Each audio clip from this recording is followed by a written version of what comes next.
Okay, cleared up some more space here.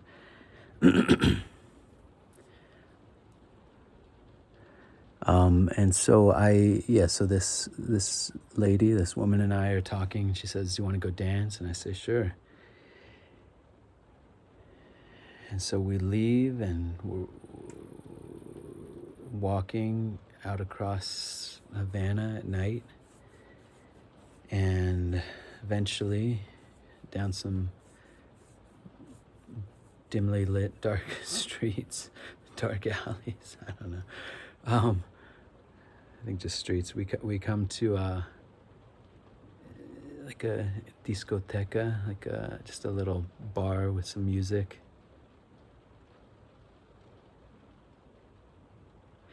You know, another thing I want to say here.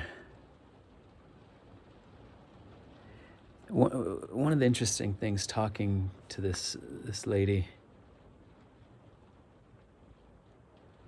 she was telling me about her life and that she had 2 college degrees, had her master's degree. I can't remember, in nursing or education, or I can't remember what exactly. But you find that often, in Cuba, very educated, in a traditional, in the traditional sense of it. A lot of people with college degrees and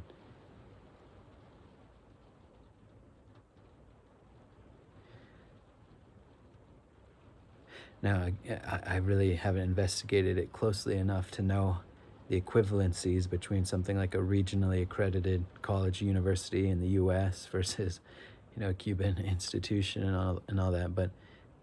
But anyways, so this was somebody that had a career and had a couple different degrees. But yeah, so we go to this place, and we get there, and we walk in. I think we're dancing, just, but I start to look around, and I look around and I see it's just like a bunch of Cuban women. I think younger Cuban women. I can't really remember, but a bunch of Cuban women, and paired up with these like older, like gray-haired, overweight, probably like in their 50s or 60s or 70s, 70-year-old men. I'm guessing from like the UK, Europe, maybe Canada, the US, and for the most part, guys. It's like, okay, at that point,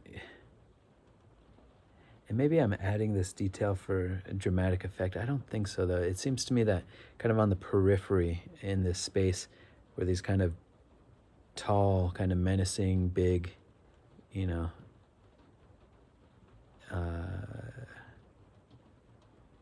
Cuban guys.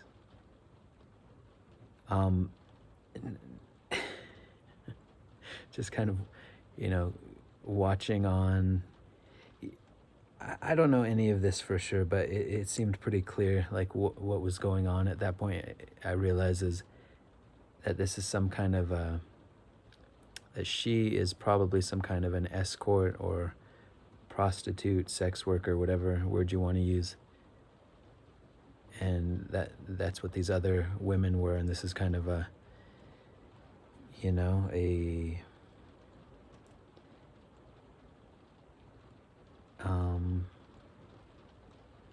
a setup. I don't know what word to use here, but so I look around and I see that, and I see the kind of scene around me. I'm like, oh, okay, I see what's going on here. I don't know what I said exactly, but basically I said, I gotta go. I'm getting out of here.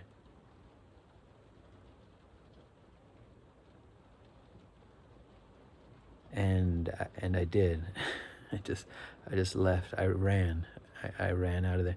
Again, this part I can't remember if this is dramatic effect or if this actually happened, but I have this memory that as soon as I said that and started to move towards the exit, I think those guys, these kind of menacing bodyguards or pimps or handlers, or I don't know what they were, started to walk towards me. I think, again, maybe that's added for, but whatever the case, I got out of there. I ran. I ran back through the streets, back to wherever I was staying. Um, Now, kind of strange story, kind of funny in some sense, but also just revealing, I think, because what happens again with this kind of two-tiered economic system, you have all these kind of perverse incentives for a shadow economy, right? Um, because, and there's a logic there of if this woman or these women, again, well educated, um, had a career, but you work as a prostitute or a escort or whatever was going on there. In one night, you potentially, think about a doctor making $30 salary a month, the equivalent of $30 a month at that time. And in one night with a traveler, a tourist, I don't know how much, but potentially, many times that amount, $100, $200, or but many times, just in one night, you could make many times the monthly salary of a doctor or whatever profession she was in. So it's not good, it's not right, but you can kind of understand the incentive structure there. It's pretty straightforward.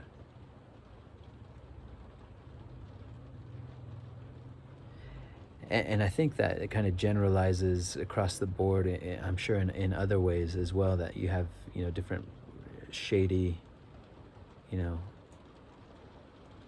shadow economy activities. I don't know,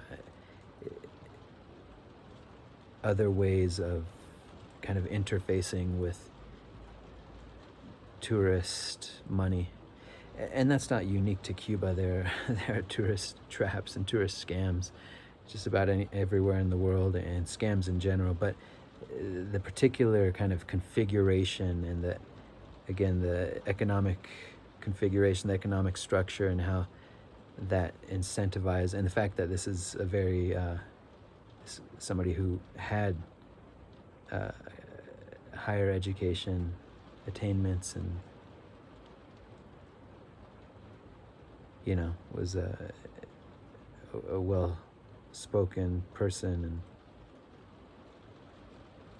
was not like destitute in that context, destitute, down on her luck or something like that. It wasn't that.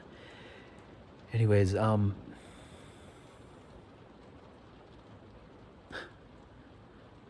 yeah, that was wild. Let me think if there's anything else useful I could share here.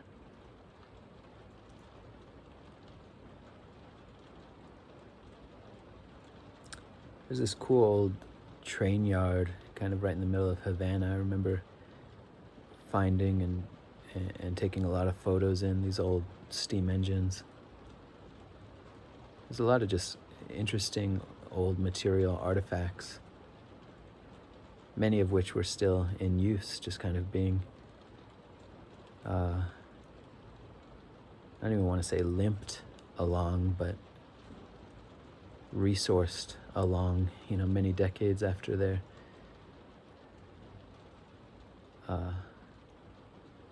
production.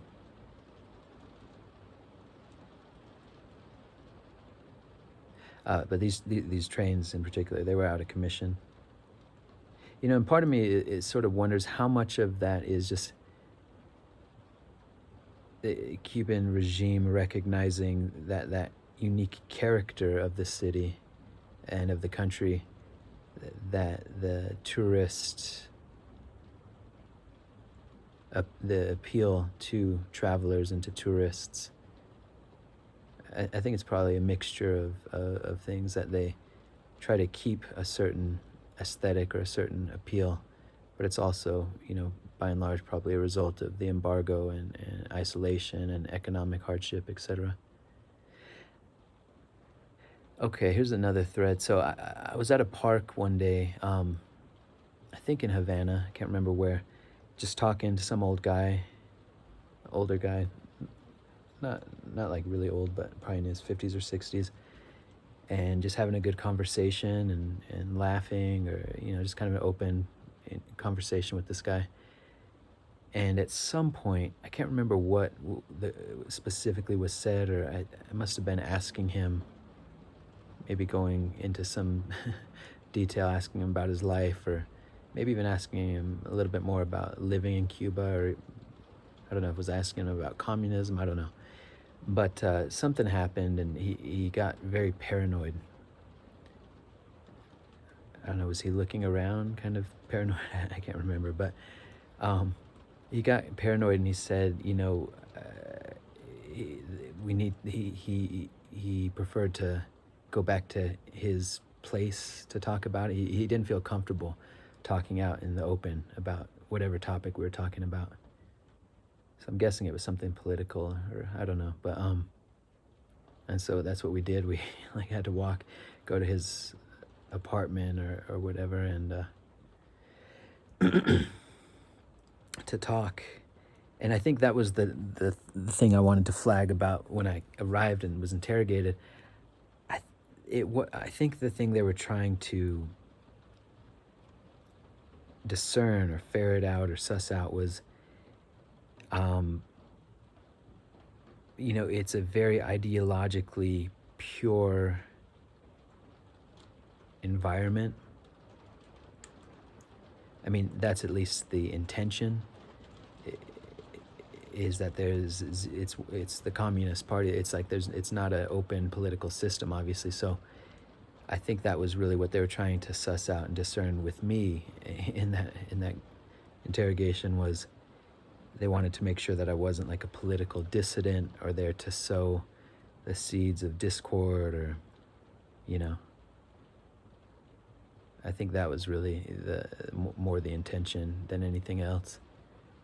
And that was what was going on in this guy's mind, is, you're in this environment in which you're not at liberty to speak about certain topics. And I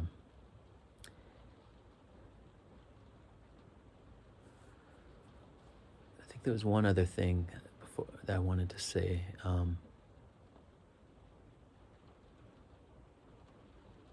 Yeah, and another thing, kind of along these lines. At some point, I was talking to somebody, or I don't know how I got this information, but I seem to remember getting informed or talked to somebody the fact that you couldn't move in Cuba. It's like, here in the U.S., most places in the world, many places in the world, if you have the resources, you can pick up and move across the street, across the town, across the city, across the state, across the country to another state. Even internationally, you can move to another country, right? That's a certain liberty of movement. And that was not the case, as I remember. That it was either that you just couldn't do it, it was illegal to do that, you basically were stuck where you were at, or it was a very long bureaucratic process. And I think Cuba's famous for its bureaucracy, communism in general, but that it was like a years-long process. Or perhaps, I think maybe it was that you had to find somebody wherever you were trying to move, and who was willing to do like a swap. That it was like a one-for-one, that you had to move in that kind of a way. So again, I'm just kind of throwing out some different details, but I kind of tried to stay a little bit values neutral in the descriptions up to this point, just kind of trying to lay out how I experienced it firsthand without a lot of editorializing, or but all of that being said, when I think, just to kind of put it in simple terms, It's like, would I have wanted to live there? You know, because as a traveler there, it's a very different experience because I was young and there was it was an adventure and there's just like total novel experience on so many levels, just like so much novelty and interesting and the people to engage with and just so much novelty was a big part of it. And so that's a particular experience and a particular, I guess, vantage point or, you know, set of experiences that I had that I brought to it, you know, from where I was, my experience of it. But, and so it was interesting, but would that be somewhere I would have wanted to live? You know, to have lived there as a Cuban.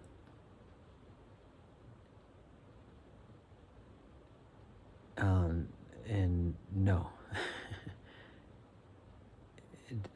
no, not definitely. Would not have wanted to live there. I mean, it just, you see the spirit of humanity there easily in abundance, overflowing, that people are resourceful and they make do, and that Cubans that you meet by and large are just great people, you know. But you know, just kind of these little anecdotes I'm sharing, like not being able to freely talk, speak your mind.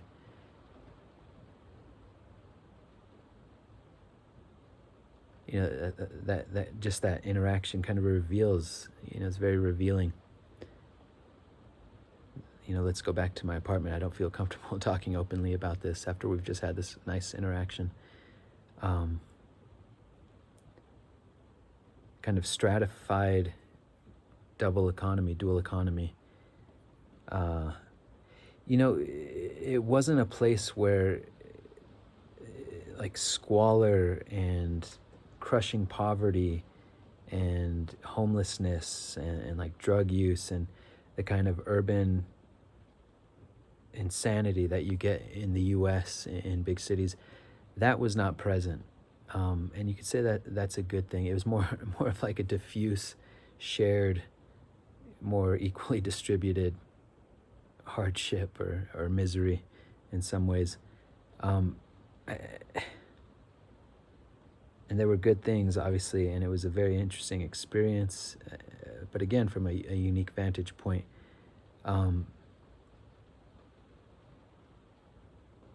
But the lack of choice in basically every dimension of life, from groceries to whatever material goods. And material goods is not happiness, right? But there's something about the nature of freedom, and I even want to say this cosmically, the nature of God and free will and liberty, the ability to have those options and to come to the conclusion that there is a simpler, more humble life, that a certain level of creature comforts is important, but beyond that it's diminishing returns, and that ultimately your peace, your healing, your light does not come from your status or the objects in your life, but to have that kind of just default imposition of all those things. You just felt that lack of liberty and the importance of liberty to self-discovery and to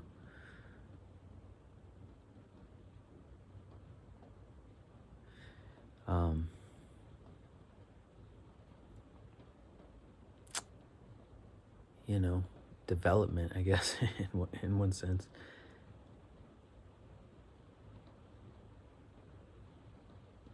There was also, and this is kind of abstract, but there was a sadness there. And a part of it I've kind of hinted at and alluded to with this kind of austerity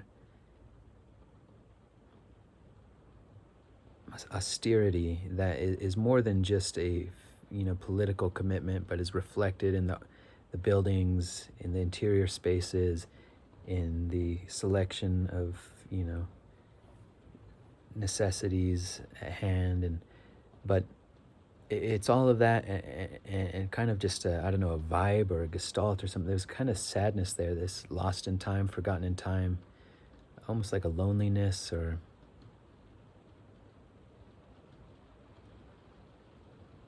I mean, something that was remarkable about it too was just how much of an impact really one man, Castro in this sense, and it wasn't just him, there were other people, but a small cohort of people and a commitment to a set of ideas, how profoundly that had just shaped an entire country, an entire society. There's something fascinating about that, but I don't know, something kind of dark around the edges, or gloomy, or sad, or forlorn, or lonely. I don't know, I can't think of quite the right word.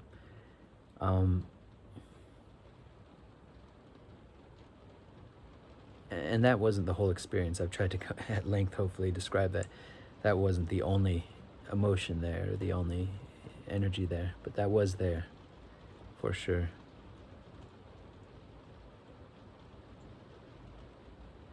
And so anyways, I don't know, I guess I just wanted to share some of that, some of those reflections. And Obama visited, I think in his second term, must have been 2012 or something, 2014, I can't remember when, and I think loosened up some of that, or there was a little bit of a thaw, that diplomatic freeze that's been in place for so long.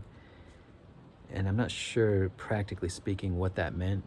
Opening of some flights, maybe some economic ties, I don't know. And then I think much of that, if not all of that, was reversed under Trump in his first administration, maybe. I don't know, I'd have to research that more. But if I were to go to Cuba today, I've seen some videos recently, kind of how things are. I think it would be recognizable to me based on the experience I had going back there. I think the basic structure of the society and the basic kind of just at every level, I think it would still be recognizable. I think with a little bit of time and, investigation, where I had to go there, I'd see the impact and the changes over the past 17 years or whatever. And I'm sure there are some significant ones, but I think basically most of what I've described would still be somewhat recognizable. My sense is that what has changed is just a deepening immiseration for Cubans. The blockade, but also Maduro being captured, and no petroleum, no gasoline, or very limited gasoline coming into the country, if I'm getting that right. And how that's just crippling and harming, making everyday life that much more difficult. Power outages, lack of resources, etc.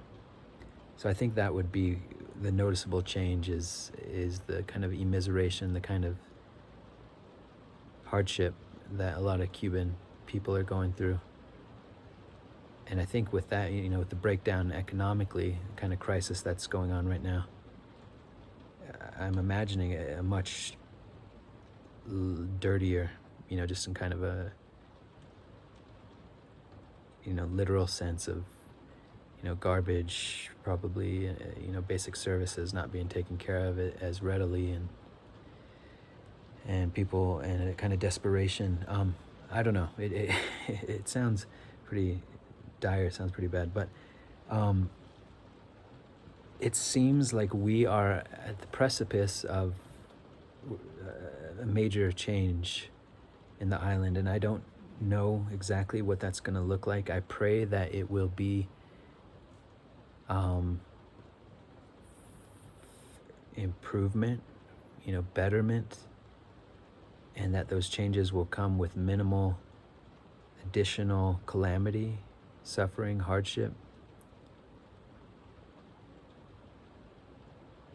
and that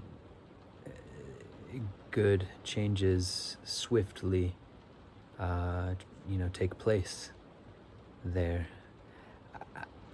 I have to say, I don't feel totally confident that there's a well thought out strategic plan to benefit, uh, that transition, whatever that looks like, with a focus on minimal suffering for Cuban people. I mean, it's Cubans that stand to benefit ultimately, hopefully, from changes that are afoot, but also Cubans primarily who are suffering from all that. And so you pray that God oversees that and that good things come from all of this. It's just hard. It's hard to envision exactly what what's going on. But I opened up the book of Daniel today. I was reading it, and this is Daniel chapter 2, verse 20 through 24. And it is Daniel. He prays. He's facing death at the hands of Nebuchadnezzar, who is hoping to get a dream of his, a disturbing or profound dream, a vision that he has, hoping to get it interpreted. And Daniel prays to the Lord, give me the wisdom, help me to interpret this dream. And he is granted that vision. Daniel is granted that vision by the Lord. And so this is Daniel speaking and praising, being thankful that he's received that vision. He says, this is Daniel, he says, praise the name of God forever and ever. For he has all wisdom and power. He controls the course of world events. He removes kings and sets up other kings. He gives wisdom to the wise and knowledge to the scholars. He reveals deep and mysterious things and knows what lies hidden in darkness, though he is surrounded by light. I thank you and praise you, God of my ancestors, for you have given me wisdom and strength. You have told me what we asked of you and revealed to us what the king demanded.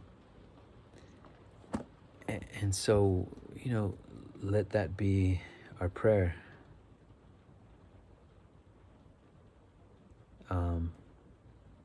For the safety and the good and the support of all people on this planet, all of creation, Lord. Guide us, protect us, keep us safe from harm.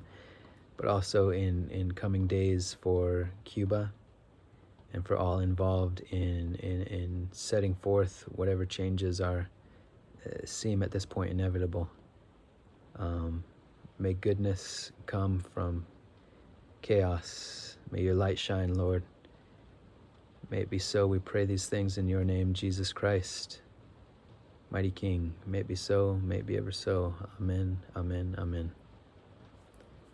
Take care.